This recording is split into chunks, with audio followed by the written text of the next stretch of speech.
Hello friends, कैसे हो आप सब। स्वागत है आप सभी का हमारे लर्निंग टेक्नोलॉजी यूट्यूब चैनल में। आज के वीडियो के साथ साथ हमारा सॉइल मैकेनिक्स का जो फर्स्ट चैप्टर है यानी properties and classification of soil and permeability, वो वाला चैप्टर कंप्लीट हो जाएगा। ठीक है, तो चलिए वीडियो को शुरू करते हैं। तो हमारा पहला क्वेश्चन है physical properties which influence permeability are. देखो, इसका जो आंसर है वो एक रिलेशन के साथ आप लोग समझ सकते हो। वो रिलेशन क्या है, K is equal to C into D E का square gamma W divided by mu E cube divided by 1 plus E. ये एक एम्पेरिकल रिलेशन है। इस रिलेशन को कहते हैं कोजनी-कारमान इक्वेशन। यहाँ पे K है कोएफिशिएंट ऑफ परमेबिलिटी, C है कंपोजिट शेप फैक्टर, DE है representative grain size, gamma W है unit weight of water, mu है कोएफिशिएंट ऑफ विस्कोसिटी ऑफ परमिएंट। यहाँ पे जो परमिएंट है वो है वाटर, E है वॉइड रेशियो। तो ऑप्शन में देख लो परमेबिलिटी किस किस ऑप्शन पे डिपेंड कर रहा है। देखो, गामा डब्ल्यू यानी यूनिट वेट पे डिपेंड कर रहा है, म्यू यानी विस्कोसिटी पे डिपेंड कर रहा है। ठीक है, तो इस हिसाब से इस क्वेश्चन का हमारा करेक्ट आंसर हो जाएगा option C, both viscosity and unit weight. Next question देखिए, for a granular soil with increasing void ratio the critical hydraulic gradient. देखिए, क्रिटिकल हाइड्रोलिक ग्रेडियंट यानी ICR, इसका जो फॉर्मूला होता है G-1 डिवाइडेड बाई 1 प्लस ई। अब यहाँ पे बोला है जो सॉइल है उसका वॉइड रेशियो बढ़ रहा है। जब इस टर्म का डिनोमिनेटर बढ़ रहा है तो यहाँ पे ICR घटेगा। ठीक है, तो इस क्वेश्चन का करेक्ट आंसर हो जाएगा ऑप्शन ए, डिक्रीजेस। तो हमारा अगला क्वेश्चन देखिए, यहाँ पे क्या किया है, कुछ नेम ऑफ द पर्सन दिया है लिस्ट 1 में। ठीक है, अब उन्होंने क्या क्या कैसा कैसा थ्योरी निकाला वो लिस्ट 2 में दे दिया है, तो आप लोगों को मैच करना है। तो यहाँ पे पहले A, B, C, D ऐसे लिख लेते हैं। देखिए, स्टोक ने बताया कि कैसे हम सेटलिंग पार्टिकल का वेलोसिटी निकालते हैं। ठीक है, तो स्टोक के पास में जो आ जाएगा वो लिस्ट 2 के जो ऑप्शन 5 है वो आ जाएगा। B, डार्सी ने कोएफिशिएंट ऑफ परमेबिलिटी के बारे में बताया, तो यहाँ पे आ जाएगा 4। पॉइजली जब मैं फ्लूइड मैकेनिक्स का जब MCQ बताऊंगा वहां पे मैं बता दूंगा। डी पे आते हैं एटरबर्ग कंसिस्टेंसी लिमिट के बारे में बताता है। ठीक है, तो यहाँ पे आ जाएगा 3। तो इस हिसाब से हमारा करेक्ट आंसर हो जाएगा ऑप्शन ए। नेक्स्ट क्वेश्चन है, if the voids of a soil are completely filled with air then it is called. देखिए, इस क्वेश्चन का अगर एक्सप्लेनेशन आप लोगों ने नहीं देखा है तो डिस्क्रिप्शन में मैं पिछले वीडियो का लिंक डाल दूंगा, आप वहां से देख लो, तब आप लोगों को ये अच्छे से समझ में आ जाएगा। तो इस क्वेश्चन का करेक्ट आंसर हो जाएगा ऑप्शन ए, ड्राई सॉइल। तो नेक्स्ट क्वेश्चन में देखिए, यहाँ पे कोएफिशिएंट ऑफ ग्रेडेशन दे दिया है 1 और कोएफिशिएंट ऑफ यूनिफॉर्मिटी दे दिया है 4। तो बोला है ratio of effective size to diameter through which 30% of the total mass is passed is. देखिए, यहाँ पे बोलना क्या चाहता है कि इफेक्टिव साइज यानी D10 को हम लोग इफेक्टिव साइज भी कहते हैं। ठीक है, ratio of effective size to D30 यानी 30% जो पार्टिकल है वो ये जो D इसका जो कुछ साइज होगा उस साइज से छोटा है। ठीक है, यही होता है D30 का मतलब। तो इस रेशियो का वैल्यू कितना होगा, गिवन में क्या क्या है, CC यानी कोएफिशिएंट ऑफ ग्रेडेशन का हो या कोएफिशिएंट ऑफ कर्वेचर का हो, इसका वैल्यू 1 दे दिया है और कोएफिशिएंट ऑफ यूनिफॉर्मिटी दिया है 4। ठीक है, तो चलिए निकालते हैं। देखिए, CC का जो फॉर्मूला होता है वो D30 square upon D60 into D10 होता है और इसका वैल्यू दिया हुआ है 1। और CU का फॉर्मूला होता है D60 upon D10 equal to 4। यहां से हम लोग क्या करते हैं, D60 का वैल्यू निकाल लेते हैं, वो 4 इंटू D10 हो जाएगा। ठीक है, अब क्या करते हैं, इस D60 को यहां पुट करते हैं। ठीक है, D60 को हमने पुट किया यहाँ पे, तो D30 स्क्वायर अपॉन D60 कितना है हमारा 4 इंटू D10 इंटू D10। ठीक है, इक्वल टू 1। ये D10 क्या होगा, D10 into D10 D10 square हो जाएगा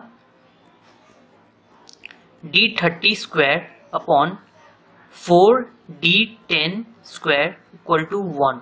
क्रॉस मल्टीप्लीकेशन करो तो आ जाएगा D10 अपॉन D30 स्क्वायर, ऐसे लिख सकते हैं, इक्वल टू 1/4। ये स्क्वायर इधर जाएगा तो रूट हो जाएगा, ठीक है। तो ये हो जाएगा D10 upon D30 is equal to 1/2 यानी 0.5। अब देखो यहाँ पे कोई भी ऑप्शन मैच नहीं कर रहा है, तो ये चारों का चारों ऑप्शन गलत है। तो इस क्वेश्चन का करेक्ट आंसर हो जाएगा 0.5। नेक्स्ट क्वेश्चन देखिए, अ सैचुरेटेड सॉइल सैंपल, एक सैचुरेटेड सॉइल सैंपल है जिसका गामा डी दे दिया है, कितना 1800 newton per metre cube. Specific gravity soil का दे दिया है 2.65 और यूनिट वेट ऑफ वाटर दे दिया है 9810 न्यूटन पर मीटर क्यूब, ठीक है। तो determine the water content of the soil sample. देखो हम लोग क्या करना है, वाटर कंटेंट निकालना है। वैल्यू बहुत बड़ा है तो इसको क्या करते हैं, वैल्यू को और छोटा कर लेते हैं। 18,000 न्यूटन को 18 किलो न्यूटन लिख देते हैं, ठीक है, ताकि कैलकुलेशन में हमारा इजी हो जाएगा। और ये 9.81 ना लिखकर इसको आप 10 मान लो, रफली 10 मान लो, कैलकुलेशन में आप ही का इजी होगा। Kilo Newton per metre cube. अब वाटर कंटेंट निकालना है। फेज डायग्राम से डिराइव होके एक रिलेशन आता है गामा डी का, वो क्या है, gamma D is equal to GS into gamma W divided by 1 plus E, ठीक है। अब गामा डी को आप GS gamma W divided by 1 plus W into GS भी लिख सकते हो। कैसे, ES इक्वल टू WGS, ये एक रिलेशन होता है।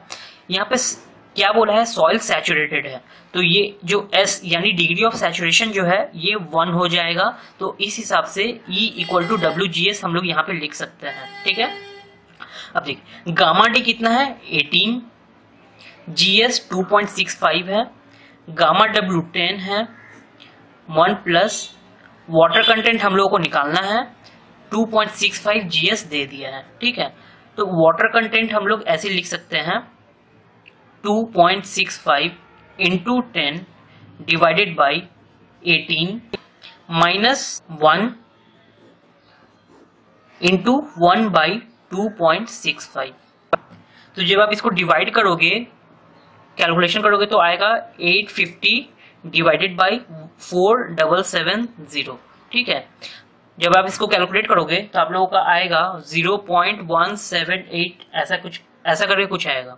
तो इस क्वेश्चन का करेक्ट आंसर हो जाएगा ऑप्शन ए 0.17। नेक्स्ट क्वेश्चन है, glacier deposited soil is called. तो इसका करेक्ट आंसर हो जाएगा option D till. Next question है, identify the consistency limit corresponding to the smaller water content at which the soil is still in liquid state. इसका मतलब हुआ किस water content के करस्पॉन्डिंग सॉइल लिक्विड फेज में ही रहता है, ठीक है। तो इस क्वेश्चन का करेक्ट आंसर हो जाएगा option C liquid limit. Next question में देखिए यहाँ पे एक फेज डायग्राम दे दिया है, उसके करस्पॉन्डिंग वॉल्यूम भी दे दिया है और वेट भी दे दिया है, ठीक है। अब आपको बताना है कि इन 4 स्टेटमेंट में से कौन सा स्टेटमेंट सही है। तो चलिए एक एक स्टेटमेंट को पढ़ते हैं और उसको एनालाइज करते हैं। स्टेटमेंट 1 क्या लिखा हुआ है कि soil is partially saturated with degree of saturation 60%। इसके लिए हम लोग क्या करना पड़ेगा, डिग्री ऑफ सैचुरेशन निकालना पड़ेगा। डिग्री ऑफ सैचुरेशन का फॉर्मूला होता है volume of water upon volume of void, ठीक है। देखिए वॉल्यूम ऑफ वाटर कितना है 0.3 सेंटीमीटर क्यूब, और वॉल्यूम ऑफ वॉइड जो है, वॉल्यूम ऑफ वॉइड क्या होता है, volume of water plus volume of air, ठीक है। तो 0.2 प्लस 0.3 हो जाएगा सेंटीमीटर क्यूब। तो 0.3 centimetre cube cancel, 0.3 upon 0.5 point cancel. जब आप इसको कैलकुलेट करोगे तो आपका आएगा 0.6, ठीक है, इंटू 100 करोगे तो आ जाएगा आपका 60%। तो आपका स्टेटमेंट 1 जो है वो बिल्कुल सही है, स्टेटमेंट 1 सही है। स्टेटमेंट 2 पे आते हैं। स्टेटमेंट 2 बोलता है कि वॉइड रेशियो 40% है। देखते हैं कि वॉइड रेशियो 40% है या नहीं। वॉइड रेशियो का फॉर्मूला होता है volume of void upon volume of solids. Void ratio कितना है 0.2 प्लस 0.3 यानी 0.5। अब वॉल्यूम ऑफ सॉलिड्स 0.5 दे दिया है, कैंसिल हो गया। 1, इसको आप 100 से इंटू करोगे तो परसेंटेज में आ जाएगा, यानी 100%। ठीक है, यानी ऑप्शन स्टेटमेंट 2 हमारा गलत है। स्टेटमेंट 3 पे आते हैं। बोला है वाटर कंटेंट 30% है। देखते हैं 30% है या नहीं। वाटर कंटेंट का फॉर्मूला होता है wait of water upon weight of solids. Wait of water देखो कितना दिया हुआ है 0.3 ग्राम, और वेट ऑफ सॉलिड कितना दिया हुआ है 1 ग्राम। ठीक है, इसको आप 100 से इंटू करोगे तो आएगा आपका 30%। तो स्टेटमेंट 2 आपका बिल्कुल सही है। आप इतना करके भी करेक्ट आंसर गेस कर पाओगे। कैसे? ऐसा ऑप्शन देखो जहां पे स्टेटमेंट 1 और स्टेटमेंट 3 दोनों सही हो। तो अब देखो स्टेटमेंट 1 और स्टेटमेंट 3 किसमें सही है? ऑप्शन बी और डी। ठीक है, अब देखो स्टेटमेंट 2 तो गलत हो गया। ठीक है, तो स्टेटमेंट 2 गलत हो गया, इसका मतलब बी तो हो नहीं सकता है। तो इस हिसाब से हमारा करेक्ट आंसर हो जाएगा ऑप्शन डी। तो आज का हमारा लास्ट क्वेश्चन है कि मीडियम ग्रेन सैंड का जो पार्टिकल साइज है वो कितने से कितने के बीच में वेरी करता है। ठीक है, तो देखिए कोर्स ग्रेन सैंड का जो पार्टिकल साइज है वो 2 मिलीमीटर से 4.75 मिलीमीटर तक वेरी करता है। अगर सैंड मीडियम ग्रेन्ड है तो उसका जो पार्टिकल साइज है वो 0.425 मिलीमीटर से लेके 2 मिलीमीटर तक वेरी करता है। और अगर सैंड फाइन ग्रेन्ड है सैंड, तो 0.075 से लेके 0.425 मिलीमीटर तक वेरी करता है। तो इस क्वेश्चन का करेक्ट आंसर हो जाएगा ऑप्शन बी। तो आज के लिए बस इतना ही।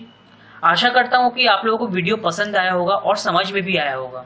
और अगर वाकई में अगर आप लोगों को वीडियो समझ में आया है तो वीडियो को लाइक करना ना भूलें और अपने दोस्तों के साथ शेयर भी करें और चैनल को सब्सक्राइब करना ना भूलें। तो चलिए बाय, टाटा, टेक केयर।